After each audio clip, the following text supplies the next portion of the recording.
नंदा भाई फौजी जी, क्या कहेंगे? दिल्ली के चुनावों के परिणाम तो आ चुके हैं। दिल्ली में सरकार भी बन चुकी है भारतीय जनता पार्टी की। और इस समय मौजूदा सरकार के बारे में और विपक्ष के बारे में क्या कहेंगे? तो विपक्ष क्या करेगा भाई? विपक्ष तो वैसे ही इस टाइम बेकार हो चुका है और निलग हो चुका है। आप क्या करोगे जब जो हुकूमत है, जो दिल्ली सरकार बन चुकी, उससे पहले राज्यपाल की पूरी ताकत थी उसमें, उपराज्यपाल की वो सरकार को काम नहीं करने देते थे। अब ये दिल्ली वालों के लिए हो गया भाई, अब किसी से कोई बहाना नहीं चलेगा। मुख्यमंत्री का नाम चल रहा था भाई, तुम्हारे उसका प्रवेश वर्मा का। बेचारे वो परेशान है, एक को स्पीकर बना दिया समझे नहीं, वो भी गुप्ता जी भी परेशान है समझे, वो भी बेचारे परेशान है। सारे जो बन सकते थे, जिनको दिल्ली की जनता सोच रही थी कि ये बन जाएंगे, तो कहीं ना कहीं ये जनता के साथ धोखा किया है भाजपा ने। और आरएसएस का कुछ ज्यादा आशीर्वाद महिला को मिला हुआ है, जो रेखा गुप्ता है। और आरएसएस वाले कुछ ज्यादा ही प्रेम करते हैं अपने साथ, जो आरएसएस के बंधु होते हैं। और जब आरएसएस वाले चाले तो भाई उसको कौन रोक लेगा? तो कहीं ना कहीं भाई जो मामला चल रहा है आजकल, मनुस्मृति वाला चल रहा है।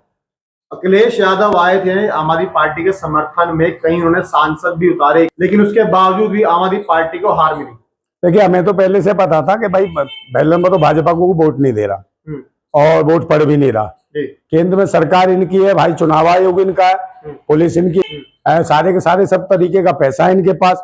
तो जिन्होंने मैनेज करा और जो मशीन से जो इस तरीके से मैंडेट लूटा है, वरना आज भी बैलेट पेपर से चुनाव कर लो, अगर भाजपा की 5 से 7 सीटें नहीं आएंगी आज की डेट में भी, इन्हें काहे पे आ रहे हैं? अब कौन सा काम किया उन्नति का? मतलब रोजगार दे नहीं पाए, शिक्षा दे नहीं पाए, स्वास्थ्य सेवाएं दे नहीं पाए, किसानों को बर्बाद इन्होंने कर दिया, जवानों को इन्होंने बर्बाद कर दिया।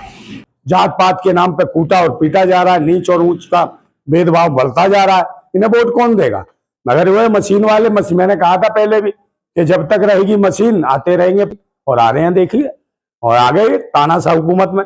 तो ये कोई जनता का जनाधार से नहीं आए हैं, मतलब कि कोई तार्किक या पारदर्शिता से ये चुनाव नहीं हुए, ये चुनाव आयोग की मेहरबानी है। कांग्रेस के लिए चुनाव लड़ी और कहा जा रहा था कि उसका खामियाजा कहीं ना आम आदमी पार्टी को। देखिए, कांग्रेस और भाजपा, अगर भाजपा, कांग्रेस और आम आदमी का जो पार्टी है वो, तो ये तीनों एक ही हैं, इनमें कोई ज्यादा वो नहीं है। ये सारे विरोधी हैं, दलित, ओबीसी, एससी, ये सब विरोधी हैं, मुस्लिमों तक के विरोधी हैं तीनों पार्टियां। तीनों पार्टी का बता या भाई दलित, ओबीसी, एससी और अल्पसंख्यक विरोधी पार्टियां हैं, और ये कहीं ना कहीं मनुवाद की पोषक हैं सब।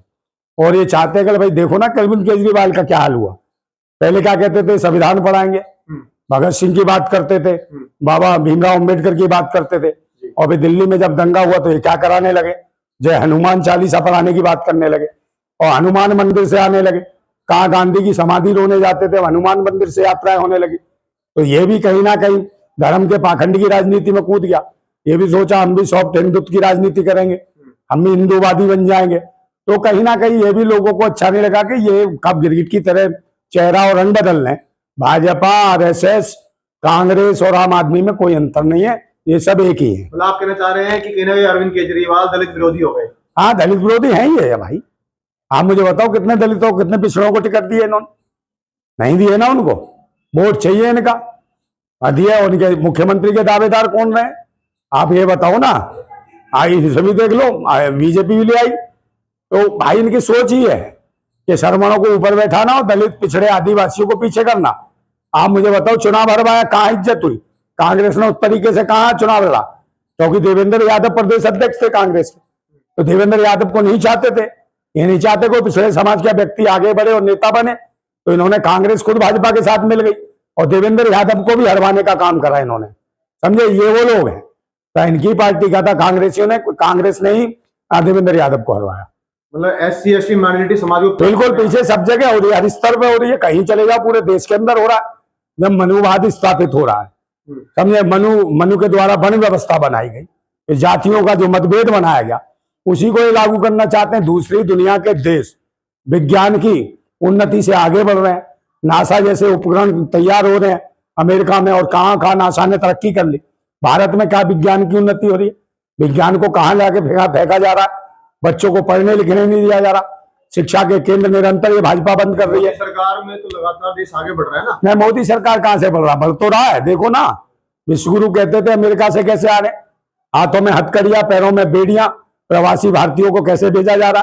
भाई साहब हवाई जहाज में आ रहे। नंदा भाई, आप क्रांतिकारी हैं, क्या करेंगे SC ST OBC समाज के लोगों को, माइनॉरिटी समाज के लोगों को? भाई इनको जागना चाहिए। आप हिंदू नहीं हो, हिंदू का मतलब है ब्राह्मणवादी शासन करेंगे, जी, ब्राह्मण आपके देवता बनेंगे और ब्राह्मण आपको जातीय आधार पे शोषण करेंगे।